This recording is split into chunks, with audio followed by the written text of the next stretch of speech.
전혀 예상치 못한 일이 벌어져요. 남편이 직장에 쫓겨나고 집에 들어와서 앉아있는 거예요. 체인징 파트너를 하는 거예요. 체인징 파트너. 그동안 자식 밥 새끼 뒷바라지 해주기도 힘들어 죽겠는데 남편이 집에 와서 바깥에 나가지도 않고 밥 새끼 차려내라고 그러면 여러분들 뭐라는 것을 차려준다고요? 삼식이 새끼 그냥 밥 새끼 다 받아먹는 거예요. 자기는 손이 없어 발이 없어 지 손으로 차려 먹지.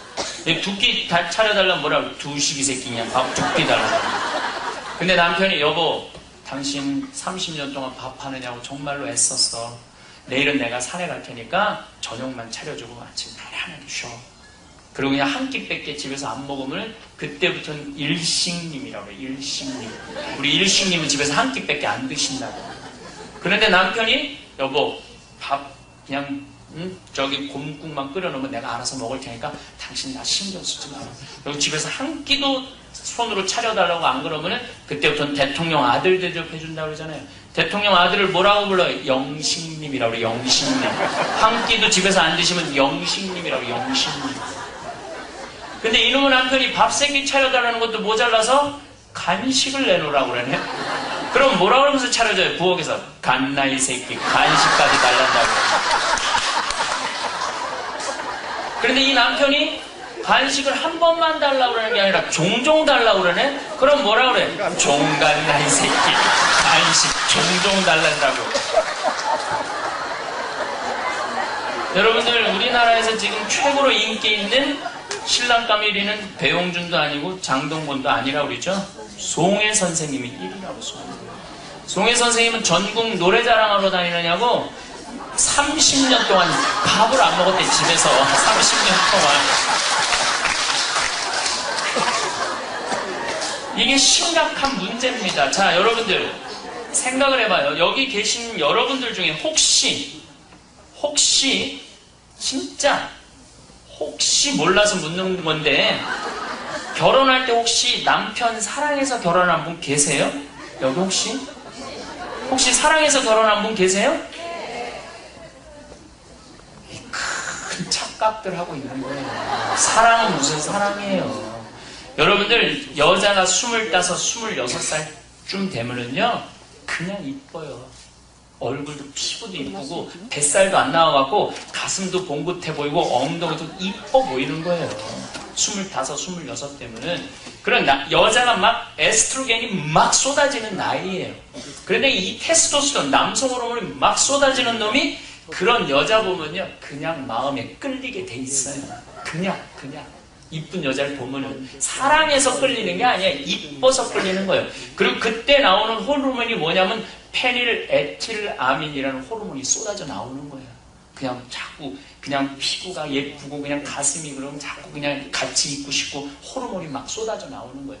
여러분들 중고등학교 처녀 때 그 막 풋풋했던 그 느낌, 감정, 막 꽃 하나를 봐도 막 벌렁벌렁거리고 그런 감정 40, 50이 돼도 나요?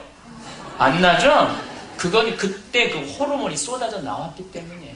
그래서 남자 여자가 철커덕 붙는 거예요. 사랑해서 붙는 게 아니고 페닐에틸아민이라는 호르몬이 쏟아져 나와서 붙는 거예요. 그러면 이제 너무 이제 같이 있는 시간이 즐겁고 행복하고 막 그 호르몬이 쏟아져오면 마약 같은 그런 느낌을 받는다고 그래요. 인간이. 그럼 이제 같이 있으면 이제 또 손을 만지고 싶어. 그 손을 만졌는데 이건 막 너무 부드러운 거야. 이때는 옥시토신이라는 호르몬이 또 나오는 거예요. 사랑해서 나오는 게 아니고 그냥 호르몬이 계속 나오는 거야. 호르몬이. 그러고 한번 안으면은 이건 구름 위를 둥둥 떠다니는 것 같아. 그냥 이대로 죽어도 좋을 것 같아. 그거는 뭐가 나오는 거냐면 도파민이라는 호르몬이 나오는 거야. 도파민 호르몬이. 그래갖고 이제 이 사람 없으면 난 죽을 것 같아. 이 사람 없으면 죽을 것 같아. 그래서 뭐 엄마가 보기에는 전 나쁜 인간이야. 그런데 이 호르몬이 쏟아져 나올 때는요 그게 안 보인대요. 그게 눈이 감기는 거야. 이기적으로 자기 먹고 싶은 것만 먹어도 그것도 멋있어 보이는 거야. 호르몬이 쏟아져 나올 때 이성이 완전히 정지되는 거야. 그래갖고 난 저 남자 아니면 죽는다 뭐 이래갖고 부모가 어쩔 수 없이 결혼을 시켜갖고 애가 하나 딱 나오면은 불행하게도 이 호르몬은 딱 600일 나오고 말아요. 사랑을 시작하면서부터 한 남자를 만나갖고 가슴이 벌렁벌렁거리는 게 딱 600일 그러고 말아요. 남자도 마찬가지예요. 남자도 여자 막, 너 없으면 죽는다 그러다가 600일, 애가 딱 하나 나올, 그게 딱 그 기간이 애 하나 나오는 기간이 600일 딱 지나고 나오면요. 마누라가 빨개 벗고 왔다 갔다 해도 전혀 벌렁거리지가 않아요. 호르몬이 나와야지 벌렁거릴 거 아니야. 이 얘기는 무슨 얘기냐면은 남녀가 서로 만나서 결혼하고 이때부터 사랑이 시작되는 거예요. 이때부터 서로를 귀하게 여기고 이때부터 서로를 아껴주고 이때부터 서로 정을 쌓아야 되는데 결혼하고부터는 엄마는 애한테 미치고 아빠는 남편은 저기 세상 일에 미치는 거야. 그래서 30년 동안 부부가 전혀 사랑을 쌓지 않는 거야. 사랑을 쌓지 않고 자식이 떠나고 난 다음에 직장을 잃어버리고 난 다음에 남자가 하나 들어왔는데 30년 전에 그 남자가 들어오면 머리는 탁 벗겨지고 배는 이렇게 이런 남자가 들어오면 그러니까 이게 정도 없지 매력도 없지. 그러니까 옛날에는 나 막 20년 전에 신부 될 때는 저도 그랬어요. 힘들게 사는 자매들이 있으면 참고 살으라고. 왜냐면 몇 년만 있으면 죽을 거니까 참고 살아라고. 근데 요즘 차마 그 얘기를 못해요. 50살 된 사람이 와갖고 신부님 난 내 남편 때문에 못 살겠다고 참고 살아라는데 얼마를 참고 살아야 되냐면 50년을 참고 살아야 돼 앞으로. 차마 참고 살라는 소리를 못 하겠더라고요. 이거 얼마나 심각한 문제인지 몰라요 지금 우리가. 이 부부간에 사랑이 없는 거예요. 그래갖고 60살부터 100살까지 각방 쓰고 이렇게 살아가는 거예요. 여러분들 아프리카에는 원숭이 잡는 비법이 있어요. 이 항아리 원숭이 손이 들어갈 만한 항아리 주둥이를 만들어 놓고 뒤에는 크게 만들어 놔요. 뒤에다가 자갈을 잔뜩 넣어놔요. 항아리 안에다가. 그리고 항아리 입구에다가 바나나를 하나 딱 놔요. 그럼 원숭이가 지나가다가 웬 바나나 그리고 싹 바나나를 잡으면 주먹이 커져요. 손이 안 빠지는 거예요. 바나나만 놓으면은 손이 빠져서 사는데 바나나는 놓기 싫고 손은 안 빠지고. 그러니까 이 원숭이가 뭐라고 그러냐면 이놈 바나나 왜 안 빠지냐고 그 무거운 항아리를 들고 하루 종일 뛰어다니는 거야. 그럼 저녁이면 너무너무 움직일 수 없을 정도로 지친다. 그럼 그 날래 원숭이를 잡아서 먹는데요. 근데 놀랍게도 아프리카, 인도네시아 원숭이 잡는 방법 똑같아요. 바나나를 위한 욕심, 요걸 가지고 아주 원숭이를 잡는 거죠. 여러분들이 지금 자식이라는 이 바나나를 못 놈으로 해서 잃어버리는 게 너무 많아요. 남편도 잃어버리고 본인의 인생도 잃어버리고 앞으로의 노년도 잃어버리고 그 자식이 뭐라고.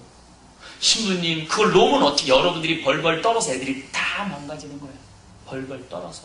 학교 다니기 싫으면 다니지 말라고 그러면 되죠. 공장에 보내고 일할 때 얼마나 많아. 포크레인을 가르치는지 트랙터를 가르치는지 머리로 살기 싫은 놈들은 몸으로 살게 하면 될 거 아니야. 그런데 누가 욕심을 못 버려? 아인슈타인, 서울우유, 연세우유, 건국우유, 저지방우유까지 끝까지 포기하자는 게 여러분들이에요. 그래서 마지막엔 다 죽는 거야. 애도 영원히 죽었고 부모도 애랑 싸우느냐고 죽고 남편도 죽고. 차라리 그 학원 보낼 돈 있으면 그거 갖고 집안 식구들이 여행 같이 다니고 전시회 다니고 맛있는 거 먹으러 다녔으면 사랑이라도 남지. 남는 게 아무것도 없는 거야. 남는 게. 자, 나이가 이제 60이 됐어요. 근데 여자가 60이 되면은 참 불행하게도 몸에서 에스트로겐은 안 나오고 뭐가 나오냐면 테스토스테론이 나와요. 남성 호르몬이 나오기 시작해. 그래서 60 넘은 할머니들 보면은 여자 같은 할머니 하나도 없어요. 전부 깡패 같은 할머니들밖에 없어요. 말을 해도 얼마나 깡패같이 말하는지 몰라요. 행동을 해도 그렇고. 근데 남자는 60이 넘으면 몸에서 테스토스테론이 안 나오고 에스트로겐이 나와요. 여성 호르몬이 나와요. 그래서 60 되면 할아버지들이 여성스러워져요. 그리고 부부싸움을 해도 신혼 때는 부부싸움하면 막 여자가 막 울면서 당신 믿고 따라왔는데 왜 나한테 이러냐고 그러는데 60 넘어갖고 할아버지가 뭐라고 그러면요. 팔뚝도 애 들었다 놨다 해갖고 남편보다 더 굵은데 몸에 테스토스테론도 나오고 무서울 게 뭐 있어. 같이 싸우는 거예요. 그래갖고 막 두들겨 패는 거야, 할아버지를. 그래갖고 노인정에 60 먹은 할아버지, 70 먹은 할아버지, 80 먹은 할아버지, 90 먹은 할아버지가 마누라한테 두들겨 맞아갖고 눈탱이가 밤탱이가 돼갖고 노인정에서 신세한탄을 하는 거야. 그냥 형들이 60 먹은 눈탱이 밤탱이 된 동생한테 물어봤어요. 너는 왜 아침부터 눈탱이가 밤탱이가 돼갖고 노인정에 와서 그렇게 신세 철양맞게 앉아있냐? 그랬더니 60 먹은 그 할아버지 하는 말이 형들 말도 마. 나는 마누라 무서워서 못 살겠어. 왜? 아, 글쎄 아침에 국이 짜길래 왜 이렇게 국이 짜냐고 그랬더니 짜면 짠 대로 먹지 뭐 이렇게 말이 많으냐고 두들겨 맞아갖고 눈탱이가 밤탱이 됐다는 거예요. 70 먹은 형 왜 눈탱이 밤탱이 됐냐고 그러니까 아, 글쎄 이놈의 마누라가 해만 뜨면 가방을 들고 나가길래 오늘도 밥 안 해주고 어딜 나가냐고 그러니까 내가 나가 놀아대는데 네가 보태준 게 뭐 있냐 그래서 쭉 옆에 갖고 눈탱이 봤습니다. 80 먹은 할아버지는 형은 왜 눈탱이 밤탱이 됐냐고 그러니까 아, 난 집에 있는 게 하도 심심하길래 그냥 마누라 나가는 길에 나도 따라 나가면 안 되느냐고 그랬더니 어딜 따라 나오냐고 두들겨 맞아고 밤탱이 된 거예요.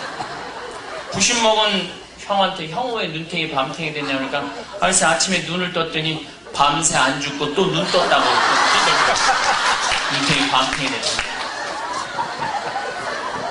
이게 참 우리나라 현실이에요. 우리나라 현실.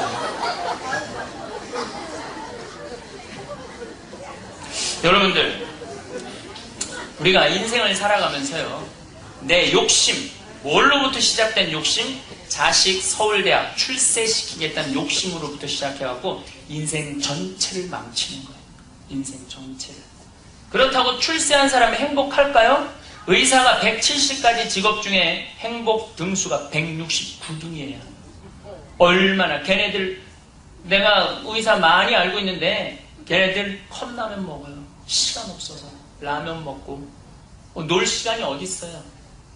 정말 완전히 노가다에 노가다. 그리고 만약에 진료를 잘못했다 그러면 또 그 의료분 중에 휩쓸리면요 스트레스를 보통 받는 게 아니에요.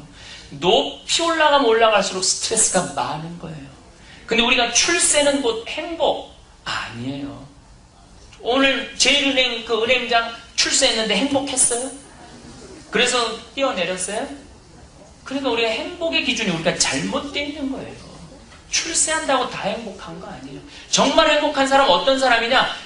제가 아까 말씀드렸지만 내가 1 더하기 1은 2다. 이거 갖고 맛있게 먹고 행복하게 살고 하느님 찬양 드리고 남편 아내 사랑하고 애들하고 즐겁게 사는 사람이 행복한 거지 꼭대기에 올라간다고 행복한 거 아니에요.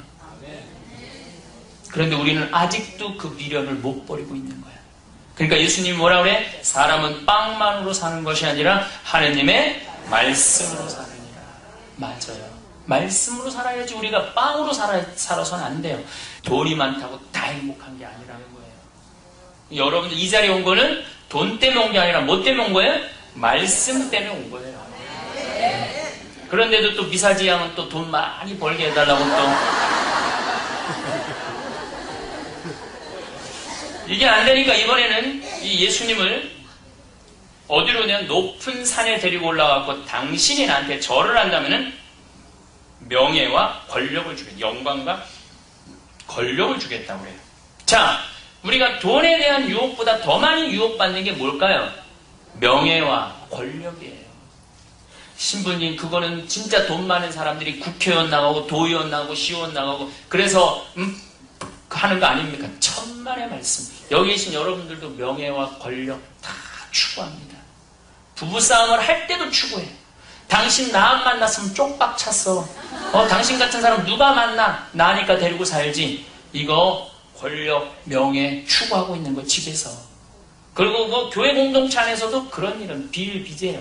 근데 이걸 제일 많이 추구하는 사람이 누구냐? 우리 천주교 신부들이에요. 내가 28살에 신부가 됐어요. 일찍 됐어요.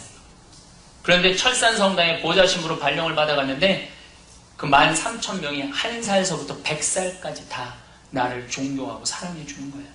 1살짜리는 데리고 와서 신부님 우리 애 좀 만져달라고 신부님 축복받고 싶다고. 100살 먹은 할머니가 그냥 고개가 딱 꺾어졌는데 거기서 더 꺾어가면서 그냥 손잡고 인사해요. 판사, 검사가 그렇게 존경받겠어요? 신부니까 그렇게 존경받는 거예요. 내가 거기 유황 온천이 있어요. 그래갖고 하루는 목욕탕을 딱 이제 빨개 걷고 탕에 딱 들어갔는데 온탕에 들어가려는데 갑자기 온탕에서 60쯤 된 할아버지가 날 발견했더니 뻘떡 일어났더니 신부님 오셨느냐.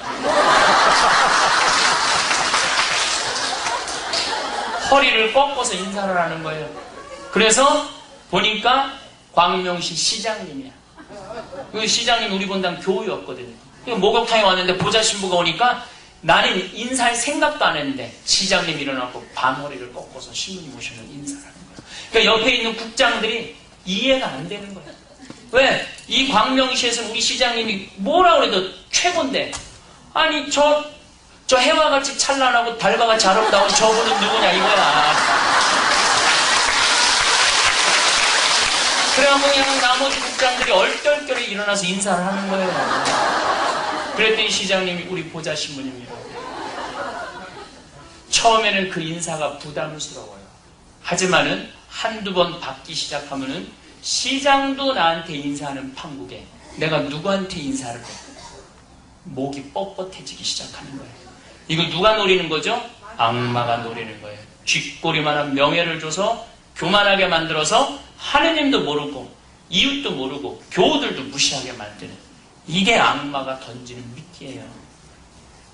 제가 평택 비전동으로 본당 신부로 발령을 받아갔는데 31살에 교우가 4,000명이에요. 그 비전동 아파트 단지 잘 사는 동네. 그냥 갔더니 교우들이 나한테 그러는 거, 신부님 훌륭하십니다. 위대하십니다. 영민하십니다. 똑똑하십니다. 현명하십니다. 입만 열면은 칭찬이지 똑바로 살라고 그러는데 하나도 없더라고.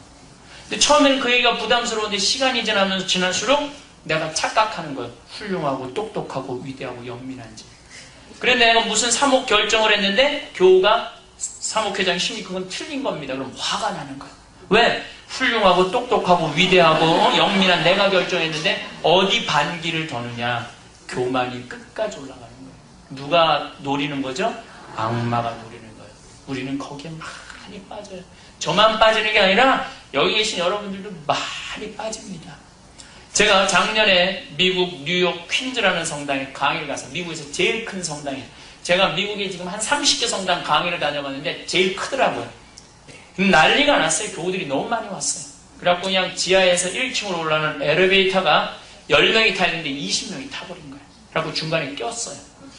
911이 와서 그 사람들 다 끄집어냈어요. 지난 2월 달에 70 먹은 아줌마, 요즘 70 먹어도 아줌마 같아요. 70 먹은 아줌마가 하나 와서, 신부님 제가 미국 뉴욕에서 왔습니다. 제가 누군 줄 아십니까? 그래서 잘 모르겠는데 그랬더니 제가 그때 퀸즈 성당에서 엘리베이터에 낀 여자입니다. 그리고 왔어요. 근데 자기 아들이 뉴욕 의대 수술 집도이래. 근데 우울증에 걸렸는데 내 CD 화나십니까? 내가 오늘 갖고 왔어요. 저 화나십니까? CD를 듣고 출퇴근을 하면서 우울증이 없어졌다는 거예요. 그분뿐만 아니라 참 많은 사람이 저 CD를 듣고 우울증이 없어졌다는 얘기를 정말 많이 들어요. 아니 수술 집도의가, 의사가 내 CD를 듣고 우울증이 없어졌다니 내가 얼마나 대단한 사람이야. 대단하지 않아요? 악마가 탁 고리를 끼는 거죠. 교만하게 만드는 거죠. 어쨌든 그 강의가 끝나고 본당 신부님하고 사제관으로 가는데 한국 여자가 따라오는 게 아니라 미국 여자가 따라오는 거예요. 그러면서 막 영어로 뭐라고 막 씹으로 거리는데 대충 그런 얘기예요. 자기는 한국말을 못 알아듣는데 강의 듣는 3시간 내내 감동받았다는 거예요. 이야, 내 강의 감동받다 못했는지 미국 여자까지 내 강의 감동을 받는구나. 고맙다고. 그랬더니 본당 신부님이 자꾸 가재는 거예요. 사제관으로. 기분이 나쁘더라고요. 지금 미국 여자가 내 강의 감동받아갖고 나하고 얘기해주는데 말 끊으니까 얼마나 기분 나빠요. 그래도 어떻게 본당 신부님이 가재는 거예요. 그래서 다음에 얘기하자고 그러고 본당 신부님을 따라갔더니 그 여자가 안 보이니까 본당 신부님이 하시는 말씀이, 신부님 저 여자 이거라고, 이거.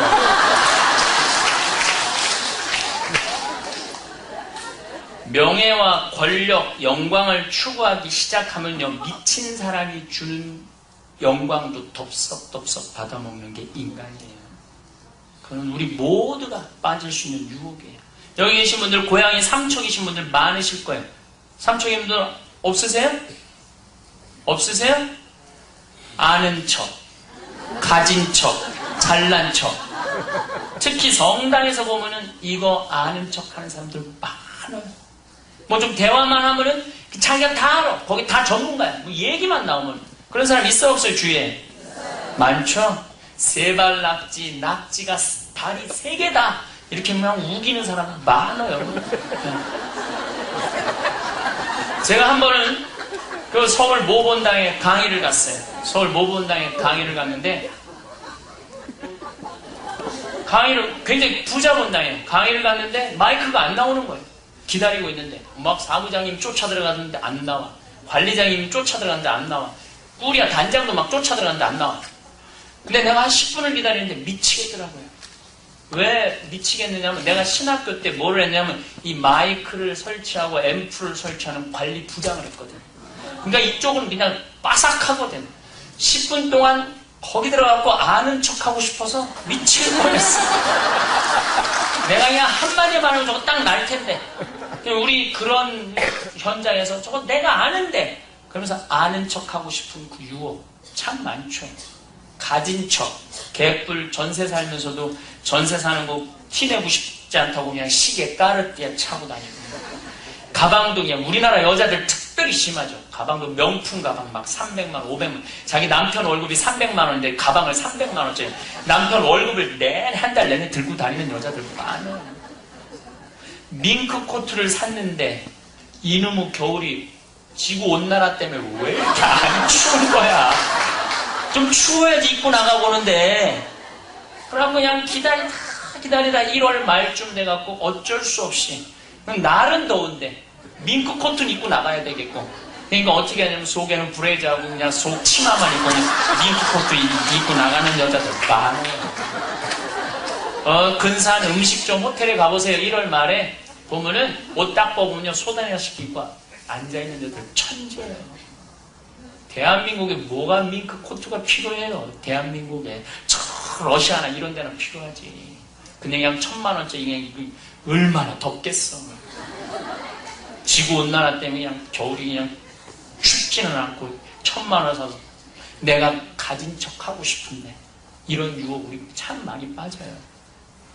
잘난 척, 이것도 가지고 아는 것 다 동원해서 뭐 하고 싶은 거 결국은 잘난 척하고 싶은 거예요. 잘난 척. 제가 수영을 참 잘해요. 얼마나 잘하느냐면 내가 우리 동창 신부들하고 속초에 여행을 갔는데 한 놈이 그 튜브를 이렇게 갖고 놀다가 얼굴도 모르는 놈이죠. 속초 앞바다에 설악산에서 바람이 불어가고 튜브가 뒤집어졌어. 날아가 버렸어. 이놈이 쑥 들어갔다 100km가 넘는 놈이 쑥 들어갔다 쑥 들어가는 거야. 아무도 건지러 가는 사람이 없더라고. 또 내가 또 가만히 있을 수 있어? 촥 가갖고 그냥 튜브 찾고 들어가는 애 그냥 끄집어내갖고 목해갖고 딱 그냥 막 물 쏟아내고 그냥 등치가 이만하네. 나는 50kg도 안 되는 걔는 100kg. 그래서 내가 수영을 해갖고 애도 건지지 25m 풀 한 번 들어가면 40밖에 한 번도 안 쉬고 한 번에 돌지. 전신 먹고 바다에 들어가면 저녁 먹기 전까지는 안 나온단 말이야. 그리고 내가 스킨스쿠버를 해. 다이빙. 바다에 다이빙을 해. 그래갖고 동해바다, 제주도 바다 뭐 안 하는 데가 없어. 그러니까 술만 먹으면 교우들한테 이제 내 무용담을 얘기를 하는 거야. 이제 잘난 척을 하는 거죠. 그야말로. 근데 한 번은 그렇게 먹고 막 얘기를 하는데 여기 능평 교우들이 있어. 그 능평에서 그랬어. 아니 나는 저기 25m 풀 40밖에 한 번도 안 쉰다고 그랬는데 여자 하나 자매지. 자기는 100밖에 한 번도 안 쉬고 돈 되는 거야.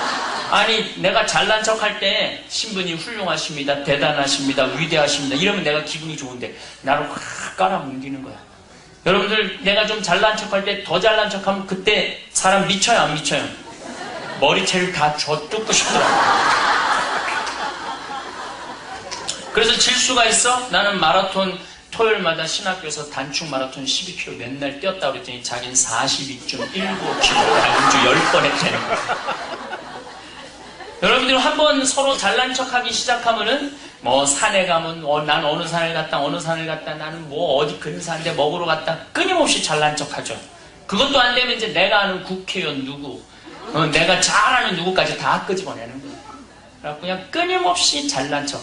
이 가진 척, 아는 척, 잘난 척 하고 싶은 이면에는 뭐가 있느냐면 상대방을 무시하고 존중해주지 않으려는 그런 교만이 있는 거예요. 누가 원하는 거야? 악마가 원하는 거야. 악마가. 그 악마의 손에 우리는 항상 넘어가는 거죠. 그래서 그냥 무시하다 못하면 화가 나고 그냥 돌아서고 분열이 일어나고. 잘난 인간이 잘난 척해도 봐줄까 말까 한데 잘난 것도 없는 게 잘난 척하면 더 미치죠. 그런데 저를 포함해서 우리 모두가 그런 유혹에 참 많이 빠진다는 거예요. 저를 포함해서 우리 모두가. 그러시죠? 우리가 이 악마가 지금 마귀가 두 가지를 우리를 유혹을 했어요. 돌더러 빵을 대라고. 돈에 대한 욕심. 돌머리도로 서울대학 들어가라는 거. 출세에 대한 욕심. 그렇죠? 이거 여러분들 포기하시면요, 굉장히 행복하게 살 수 있어요. 그리고 명예에 대한 유혹. 그 다음에 교만, 권력에 대한 유혹. 그것도 형제 공동체 안에서 내가 잘난 척해갖고 상대방 무시하는 거. 이거 하지 않으면요, 공동체 평화로울 수 있어요. 이게 악마가 노리는 거예요. 이 인생을 살아오시면서 참 많은 일들을 겪으셨을 것입니다. 젊을 때는 가족을 위해, 아이들을 위해 하루도 쉬지 않고 달려오셨겠지요. 새벽같이 일어나서 출근 준비를 하고 밤늦게까지 일하며 가족의 생계를 책임지셨습니다. 아이들이 아프면 병원에 데리고 가고 학교 행사가 있으면 바쁜 중에도 시간을 내어 참석하셨습니다. 때로는 본인이 아파도 참고 견디며 가족들에게는 걱정 끼치지 않으려고 애쓰셨을 것입니다. 그렇게 바쁘게 살다 보니 정작 자신을 위한 시간은 거의 없었습니다. 좋아하는 책 한 권 읽을 여유도, 친구들과 차 한 잔 마시며 담소를 나눌 시간도 쉽게 내기 어려웠습니다. 모든 것이 가족을 위해서였고 아이들의 미래를 위해서였습니다. 그런 희생과 헌신이 당연한 것이라 여기며 살아오셨습니다. 그런데 이제 조금 여유가 생기고 뒤를 돌아보니 과연 내가 진정 행복한 삶을 살고 있는가 하는 생각이 드실 때가 있으실 겁니다. 아이들은 다 키웠고 사회적으로도 어느 정도 자리를 잡았습니다. 경제적으로도 예전보다는 나아졌고 건강도 그럭저럭 유지하고 있습니다. 남들이 보기에는 성공적인 인생을 살아온 것 같은데 왜 마음 한구석이 허전하고 뭔가 아쉬운 느낌이 들까요? 아침에 일어나서 하루를 시작할 때 예전처럼 분주하게 움직일 일은 없지만 그렇다고 특별히 기대되는 일도 없습니다. 텔레비전을 보거나 신문을 읽으며 시간을 보내지만 뭔가 공허한 느낌이 듭니다. 친구들과 만나서 이야기를 나누어도 대부분 건강 이야기나 자식 자랑, 옛날 이야기가 전부입니다. 그러면서 문득 나는 지금 무엇을 위해 살아가고 있는가? 라는 질문이 떠오릅니다. 혹시 정말 중요한 것들을 놓치고 살아온 것은 아닐까요? 가족을 위한다는 명목으로 정작 가족들과 진정한 대화를 나누지 못했던 것은 아닐까요? 성공하기 위해 애쓰면서 정작 내 마음의 평안은 잃어버린 것은 아닐까요? 남들에게 인정받으려고 노력하면서 정작 내 자신을 소홀히 한 것은 아닐까요? 이런 생각들이 드시는 것은 지극히 자연스러운 일입니다. 이 인생의 어느 시점에서는 누구나 이런 질문들을 하게 됩니다. 그리고 이런 질문을 하게 되었다는 것 자체가 사실은 큰 축복입니다. 아직 늦지 않았다는 뜻이니까요. 이 인생의 후반부를 맞이한 지금 진정한 행복이 무엇인지 한번 차근차근 생각해 볼 시간입니다. 그동안 추구해왔던 것들이 과연 진정한 행복을 가져다 주었는지, 앞으로는 무엇을 위해 살아가야 하는지 깊이 성찰해 볼 필요가 있습니다. 이런 성찰을 통해 남은 인생을 더욱 의미 있고 평안하게 살아갈 수 있을 것입니다. 그 허전함의 가장 큰 원인 중 하나는 아마도 부부 관계일 것입니다. 처음 결혼할 때를 떠올려 보세요. 그때는 정말 세상에 둘만 있는 것 같았지요. 서로의 작은 말 한마디, 웃음 하나에도 가슴이 두근거리고 함께 있는 시간이 너무나 소중했습니다. 그런데 언제부터인가 그 설렘이 사라지고 서로가 당연한 존재가 되어버렸습니다. 사실 이런 변화는 지극히 자연스러운 일입니다. 처음에 뜨거운 열정이 영원히 계속될 수는 없으니까요. 하지만 문제는 그 후에 일어납니다. 많은 부부들이 그 열정이 식은 후에 진정한 사랑을 키워나가는 대신 서로에게서 점점 멀어져 갑니다. 아이들이 태어나고 생활이 바빠지고 각자 해야 할 일들이 많아지면서 부부는 더 이상 연인이 아니라 그저 한 집에 사는 동거인이 되어버립니다. 특히 아이들이 어릴 때는 온 신경이 아이들에게만 쏠립니다. 밤늦게 들어온 남편에게 아이 좀 봐달라고 말하는 것이 전부이고 아내의 고단함을 이해하지 못한 채 피곤하다며 잠자리에 드는 것이 일상이 됩니다. 대화는 점점 줄어들고 서로의 마음을 들여다보는 시간은 사라집니다. 그러다 보면 같은 공간에 있어도 마음은 점점 멀어져만 갑니다. 그런 상태로 수십 년을 살아오다 보면 아이들이 다 자라서 독립한 후에는 정말 할 말이 없어집니다. 아침에 일어나서 오늘 날씨가 좋네라는 말조차 어색해집니다. 저녁 식사 시간에도 텔레비전 소리만 들릴 뿐 서로의 목소리는 들리지 않습니다. 그러면서 우리가 언제부터 이렇게 남남이 되었을까 하는 생각이 듭니다. 하지만 이런 상황을 그저 나이 탓으로 돌리거나 어쩔 수 없는 일로 받아들일 필요는 없습니다. 지금이라도 늦지 않았으니까요. 처음에 그 뜨거운 열정은 돌아오지 않을지 모르지만 더 깊고 진실한 사랑을 만들어갈 수 있습니다. 그런 사랑은 젊은 시절의 열정보다 오히려 더 소중하고 의미 있는 것입니다. 먼저 서로에 대한 관심부터 되찾아야 합니다. 상대방이 무엇을 좋아하는지, 요즘 어떤 생각을 하며 사는지, 무엇을 힘들어하는지 알아보려고 노력해야 합니다. 오랜 시간 함께 살았다고 해서 상대방을 다 안다고 생각하는 것은 착각입니다. 사람은 계속 변하고 성장하니까요. 그러니 상대방을 새로운 사람으로 만난다는 마음으로 다가가 보세요. 작은 것부터 시작해도 됩니다. 함께 산책을 하며 대화를 나누거나 같이 차 한 잔 마시며 하루 있었던 일을 이야기해 보세요. 상대방이 좋아하는 음식을 해주거나 함께 좋아했던 음악을 듣는 것도 좋습니다. 처음에는 어색할 수 있지만 조금씩 마음의 문이 열리기 시작할 것입니다. 그리고 무엇보다 중요한 것은 감사하는 마음입니다. 지금까지 함께 살아온 모든 시간들, 힘들 때 곁에 있어준 것, 가족을 위해 희생해준 것들에 대해 진심으로 고마워해야 합니다. 당연하게 여겨왔던 것들이 사실은 얼마나 소중한 것인지 깨달을 때 비로소 진정한 사랑이 시작됩니다. 서로의 단점보다는 장점을 보려고 노력하고 잘못을 지적하기보다는 격려해주세요. 오랜 시간 함께 살다 보면 서로의 모든 것이 다 보이고 때로는 짜증이 날 수도 있습니다. 하지만 그럴 때일수록 상대방의 좋은 점들을 떠올려 보세요. 처음 만났을 때 마음을 사로잡았던 그 모습들이 지금도 그 사람 안에 있습니다. 부부가 진정한 사랑을 나누며 사는 모습을 보면 얼마나 아름다운지 모릅니다. 서로를 아껴주고 배려하며 함께 웃고 함께 울 수 있는 그런 관계 말입니다. 그런 부부의 모습을 본 자녀들은 결혼에 대한 좋은 본보기를 갖게 되고 주변 사람들에게도 큰 감동을 줍니다. 이제라도 늦지 않았습니다. 오히려 지금이 더 좋은 때일 수도 있습니다. 아이들 키우느라 바쁜 시간은 지나갔고 이제는 온전히 서로에게 집중할 수 있는 시간이 생겼으니까요. 처음 만났을 때의 그 설렘은 아닐지라도 더 깊고 진실한 사랑으로 인생의 남은 시간을 채워나가시기 바랍니다. 부부 관계만큼이나 많은 분들을 힘들게 하는 것이 바로 자녀에 대한 마음입니다. 자녀를 사랑하는 마음은 세상에서 가장 순수하고 아름다운 감정이지만 그 사랑이 때로는 욕심으로 변질되어 오히려 자녀를 괴롭히고 부모 자신도 불행하게 만드는 경우를 너무나 많이 봅니다. 아이가 태어나면 모든 부모는 이 아이가 행복하게 살았으면 좋겠다고 생각합니다.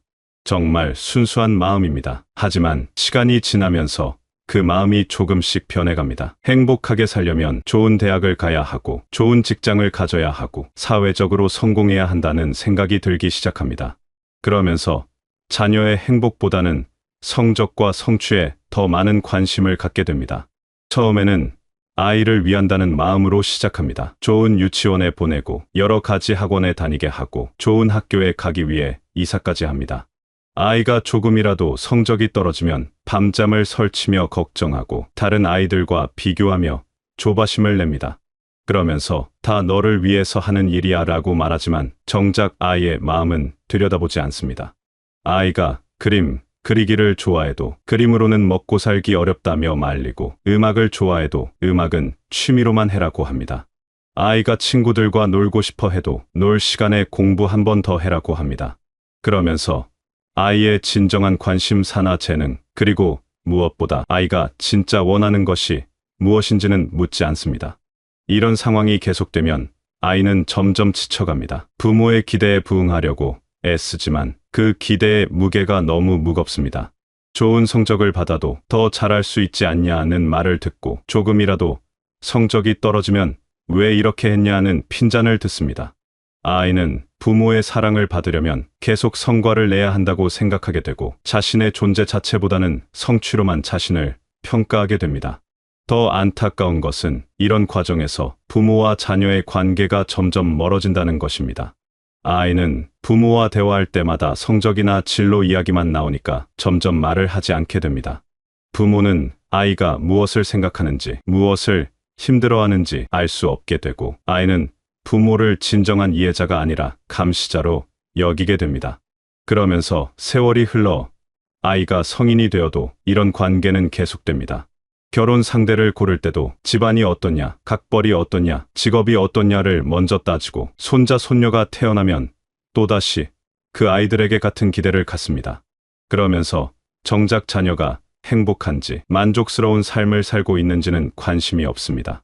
이런 모습을 보면서 자녀들은 어떤 생각을 할까요? 부모님은 나 자체를 사랑하는 것이 아니라 내가 이룬 성과만 사랑하는구나 라고 생각합니다. 그래서 성인이 되어서도 부모에게 마음을 터놓지 못하고, 힘든 일이 있어도 부모보다는 다른 사람에게 먼저 털어놓습니다.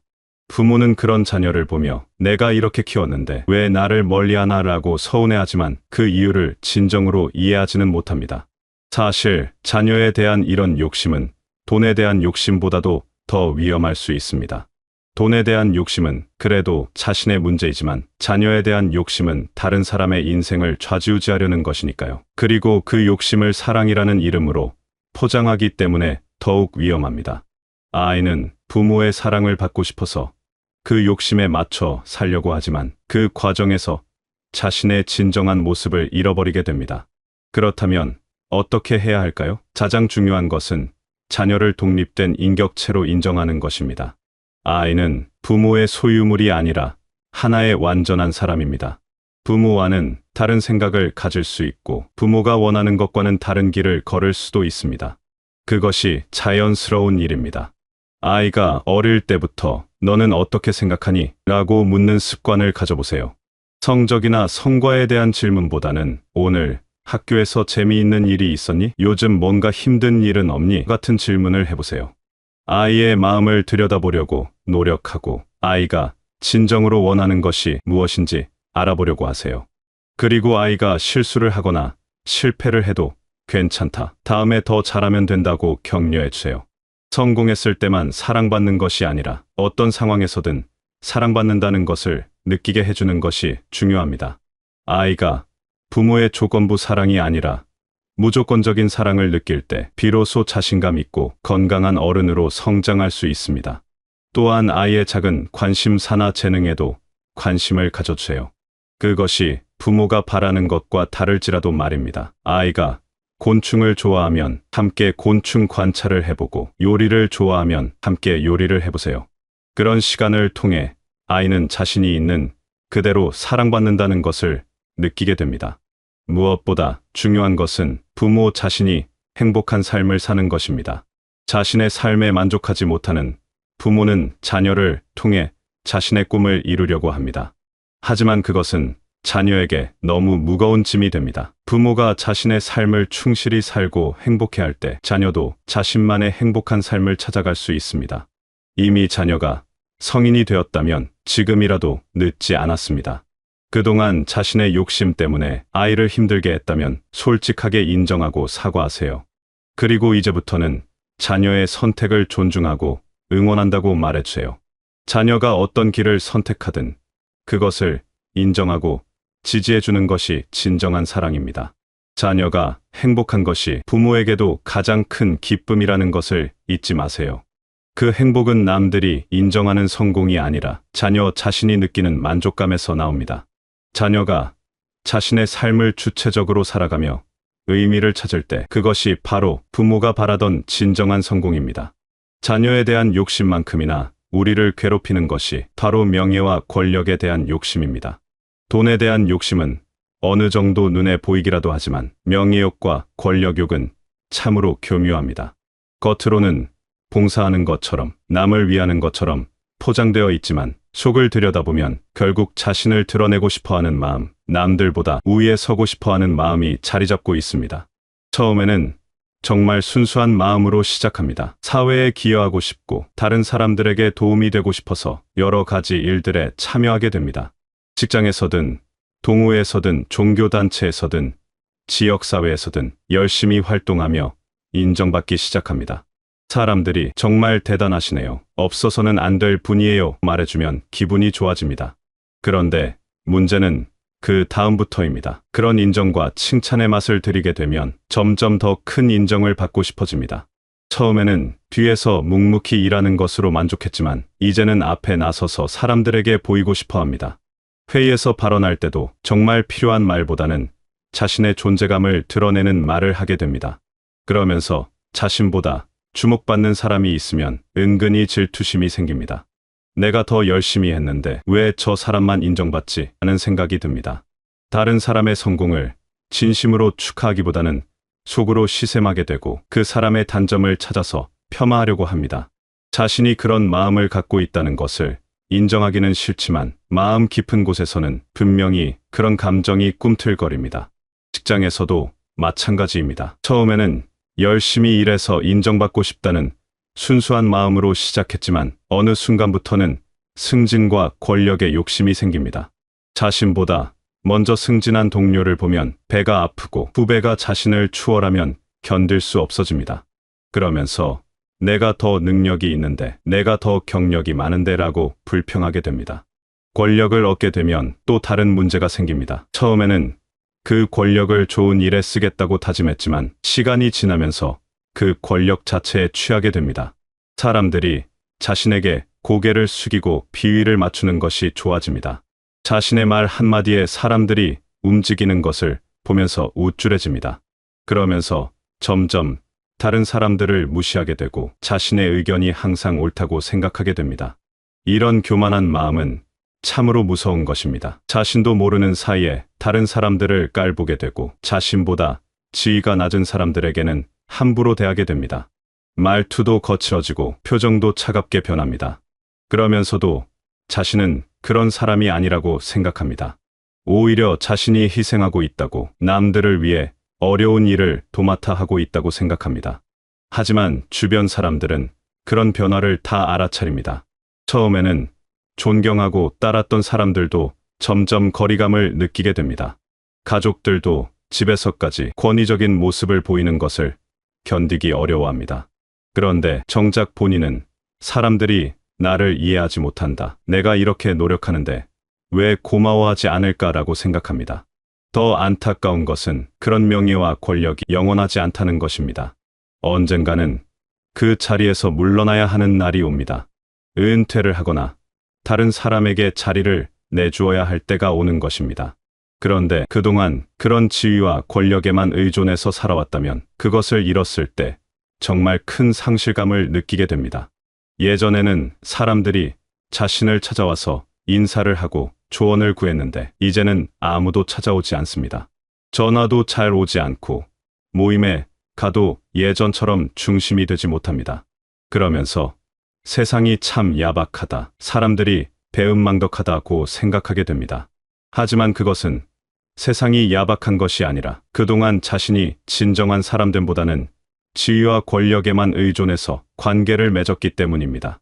이런 명예욕과 권력욕은 정말 교묘합니다. 겉으로는 봉사하는 것처럼 보이고 남을 위하는 것처럼 포장되어 있기 때문에 자신도 모르는 사이에 빠져들게 됩니다.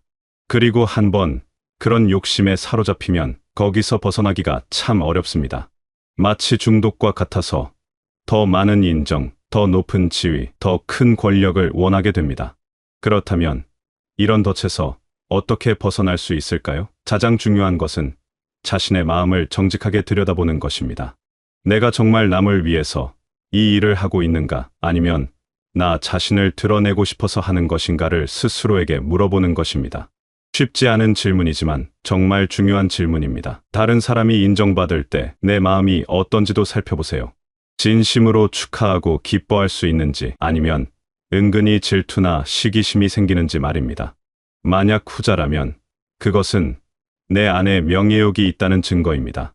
그런 마음을 발견했다고 해서 자신을 너무 책망하지는 마세요. 그런 마음은 누구에게나 있는 것이니까요.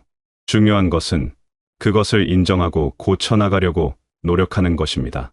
진정한 섬김은 뒤에서 묵묵히 하는 것입니다. 아무도 모르게, 아무도 인정해주지 않아도 기꺼이 할 수 있는 일이야말로 진정한 봉사입니다.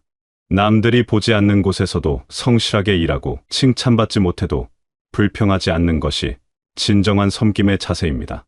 또한 다른 사람들을 진심으로 존중하는 마음을 가져야 합니다. 지위가 높고 낮음에 상관없이 모든 사람을 소중한 존재로 여기는 것입니다. 청소하는 분에게도 정중하게 인사하고 후배들의 의견도 겸손하게 들어보는 것입니다. 그런 마음가짐이 있을 때 진정한 지도자가 될 수 있고 진정한 존경을 받을 수 있습니다. 겸손한 마음을 잃지 않는 것도 중요합니다. 아무리 많은 것을 이루고 높은 자리에 올라도 자신은 여전히 부족한 사람이라는 것을 잊지 않아야 합니다. 다른 사람에게서 배울 점이 있다는 열린 마음을 가지고 자신의 실수나 부족함을 인정할 수 있는 용기를 가져야 합니다. 무엇보다 중요한 것은 진정한 가치가 무엇인지를 아는 것입니다. 남들의 인정이나 높은 지위보다는 진실한 마음, 따뜻한 인간관계, 내면의 평안이 더 소중한 것임을 깨달아야 합니다. 그런 것들은 아무도 빼앗아갈 수 없는 진정한 보물입니다. 지금까지 명예욕이나 권력욕에 사로잡혀 살아왔다면 이제라도 그런 욕심들을 내려놓아 보세요. 처음에는 허전할 수도 있지만 그런 무거운 짐을 내려놓고 나면 마음이 훨씬 가벼워질 것입니다. 그리고 진정한 자유와 평안을 맛보게 될 것입니다. 그때 비로소 다른 사람들과 진실한 관계를 맺을 수 있고 진정한 행복을 느낄 수 있을 것입니다. 지금까지 부부 관계, 자녀에 대한 욕심, 그리고 명예와 권력욕에 대해 이야기해왔습니다. 이 모든 것들의 공통점은 무엇일까요? 바로 우리가 진정으로 소중한 것들을 놓치고 살아왔다는 것입니다. 겉으로는 사랑한다고, 좋은 일을 한다고 하면서도 실제로는 자신의 욕심과 집착에 사로잡혀 정말 중요한 것들을 보지 못했던 것입니다. 이런 깨달음이 오면 처음에는 후회와 자책감이 밀려올 수 있습니다. 왜 이제서야 알았을까? 그동안 얼마나 많은 실수를 했을까라는 생각이 들 수 있습니다. 하지만 그런 마음에 너무 오래 머물러 있을 필요는 없습니다. 과거는 이미 지나간 일이고 중요한 것은 지금부터 어떻게 살아갈 것인가 하는 것입니다. 사실 이런 욕심들은 우리가 살아가면서 자연스럽게 생겨나는 것들입니다. 가족을 사랑하고 자녀를 아끼고 사회에 기여하고 싶어하는 마음 자체는 나쁜 것이 아닙니다. 문제는 그 선한 마음이 언제부터인가 욕심으로 변질되었다는 것입니다. 그리고 그런 욕심에 사로잡히면 오히려 사랑하는 사람들을 힘들게 하고 자신도 불행해진다는 것입니다. 돈에 대한 욕심도 마찬가지입니다. 가족을 위해, 미래를 위해 어느 정도 경제적인 준비를 하는 것은 당연한 일입니다. 하지만 그것이 지나치면 돈이 목적이 되어버리고 정작 그 돈으로 지키려고 했던 것들을 잃게 됩니다. 가족과 함께 보내야 할 소중한 시간을 돈 벌기에만 쓰고 건강을 해치면서까지 일에만 매달리게 됩니다. 하지만 이제는 다릅니다. 이런 것들을 깨닫게 된 것 자체가 큰 축복입니다. 많은 사람들이 평생 이런 욕심들에 사로잡혀 살다가 생을 마감하는데 지금이라도 이것을 알게 된 것은 정말 감사한 일입니다. 이제부터는 진정으로 소중한 것들을 위해 살아갈 수 있는 기회가 생긴 것입니다. 가장 먼저 해야 할 일은 마음을 비우는 것입니다. 그동안 마음속에 쌓아둔 온갖 욕심들과 집착들을 하나씩 내려놓아야 합니다. 쉽지 않은 일이지만 그런 무거운 짐들을 내려놓을 때마다 마음이 가벼워지는 것을 느낄 수 있을 것입니다. 마치 오랫동안 등에 진 무거운 짐을 내려놓는 것과 같습니다. 부부 관계에서는 상대방을 바꾸려 하지 말고 먼저 자신부터 변화해보세요. 상대방의 단점을 지적하기보다는 장점을 찾아서 격려해주고 감사한 마음을 표현해보세요. 작은 것부터 시작해도 됩니다. 아침에 일어나서 잘 잤어요? 하고 안부를 묻고 저녁에는 오늘 고생했어요? 하고 위로해주는 것부터 말입니다. 자녀에 대해서는 이제 진정으로 놓아주는 연습을 해야 합니다. 자녀의 인생은 자녀의 것입니다. 부모의 꿈이나 기대를 자녀에게 강요하지 말고 자녀가 자신만의 길을 찾아갈 수 있도록 응원해주세요. 자녀가 실수를 해도 따뜻하게 격려해주고 자녀가 선택한 길이 부모의 마음에 들지 않더라도 존중해주는 것이 진정한 사랑입니다. 명예와 권력에 대한 욕심도 조금씩 내려놓아야 합니다. 남들에게 인정받고 싶어하는 마음, 다른 사람보다 우위에 서고 싶어하는 마음을 내려놓고 그냥 한 사람의 인간으로서 겸손하게 살아가는 것입니다. 높은 자리에 있을 때나 낮은 자리에 있을 때나 똑같이 따뜻하고 진실한 마음을 가지는 것입니다. 이런 변화들이 하루아침에 일어나지는 않을 것입니다. 오랫동안 몸에 밴 습관들을 바꾸는 것은 쉽지 않습니다. 때로는 예전의 욕심들이 다시 고개를 들 수도 있고 실수를 할 수도 있습니다. 하지만 그럴 때마다 다시 처음 마음으로 돌아가서 진정으로 소중한 것이 무엇인지 생각해 보세요. 진정으로 소중한 것들은 사실 우리 가까이에 있습니다. 아침에 눈을 뜨고 건강하게 하루를 시작할 수 있다는 것, 따뜻한 햇살을 받으며 산책할 수 있다는 것, 사랑하는 사람들과 함께 식사할 수 있다는 것, 이런 평범해 보이는 일상들이 사실은 가장 소중한 것들입니다. 또한 다른 사람들과 진실한 관계를 맺는 것도 정말 중요합니다. 서로를 이용하거나 무엇인가를 얻으려는 관계가 아니라 그냥 서로의 존재 자체를 소중히 여기는 관계 말입니다. 그런 관계에서는 억지로 자신을 포장하거나 과시할 필요가 없습니다. 있는 그대로의 모습으로도 사랑받고 존중받을 수 있습니다. 내면의 평안도 찾아야 합니다. 남들과 비교하지 않고 과거의 실수나 미래의 걱정에 사로잡히지 않고 지금 이 순간을 충실히 살아가는 것입니다. 그럴 때 마음이 평온해지고 진정한 기쁨을 느낄 수 있습니다. 그런 평안은 어떤 외적인 성공이나 소유물로도 얻을 수 없는 것입니다. 감사하는 마음을 잃지 않는 것도 중요합니다. 지금까지 살아온 인생 자체가 감사한 것입니다. 힘들고 어려운 시간들도 있었지만 그 모든 것들이 지금의 자신을 만들어준 소중한 경험들입니다. 그리고 지금 이 순간에도 감사할 일들이 참 많습니다. 건강, 가족, 친구들, 그리고 매일매일의 작은 기쁨들 말입니다. 무엇보다 자신에게 너무 엄격하지 마세요. 완벽한 사람은 없습니다. 실수도 하고 때로는 욕심도 생기고 남과 비교도 하게 됩니다. 그것이 인간입니다.